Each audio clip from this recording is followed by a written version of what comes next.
Une nouvelle propriété de l'eau que je mets en valeur parce qu'il se trouve qu'on verra que la vie peut s'analyser comme un flux d'entropie. On a vu tout à l'heure, enfin dans les vidéos précédentes, qu'il y avait des coefficients qui mesuraient les fluctuations d'entropie. Mais on peut aussi s'intéresser à l'entropie elle-même, comment varie l'entropie. Et là c'est important parce qu'on est vraiment avec une variable qui est la variable de la vie, l'entropie. Donc d'une part, bien comprendre ce qu'elle est, mais ça je l'expliquerai dans une autre vidéo. Là on va s'intéresser à l'entropie de l'eau. C'est-à-dire l'eau est une substance, elle a une entropie. Donc on vous le montre, le schéma qui est ici. L'eau, lorsqu'elle est à peu près pure, elle va exister sous 3 états. L'état solide qu'on appelle la glace, l'état liquide qui est donc l'eau qui coule, et l'état gazeux qui est l'eau qui s'est évaporée, qui est passée donc à l'état vapeur. Voilà comment varie donc l'entropie.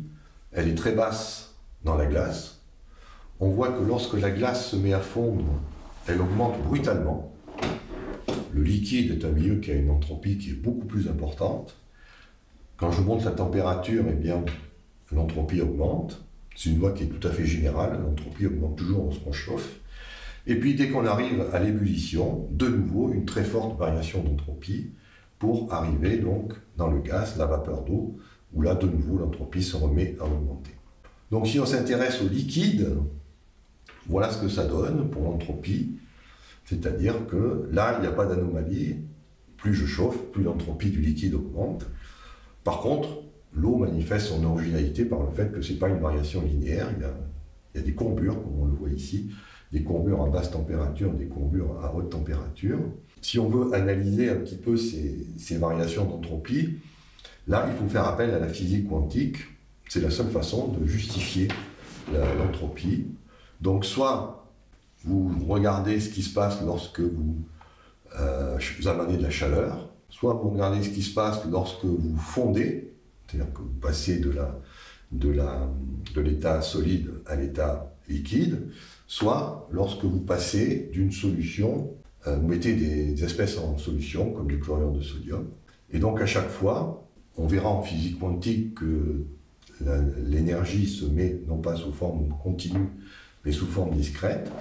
Et l'entropie est ce qui mesure le nombre des niveaux d'énergie qu'on peut créer, soit en emmenant de la chaleur, soit en faisant fondre la substance, soit en lui mettant des espèces dissoutes.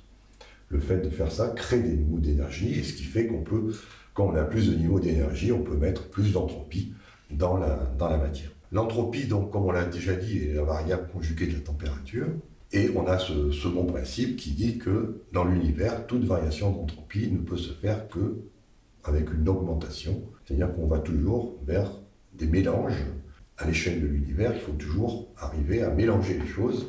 Ce n'est que lorsqu'on prend des petits morceaux d'univers qu'on peut aller à l'inverse de cette tendance naturelle.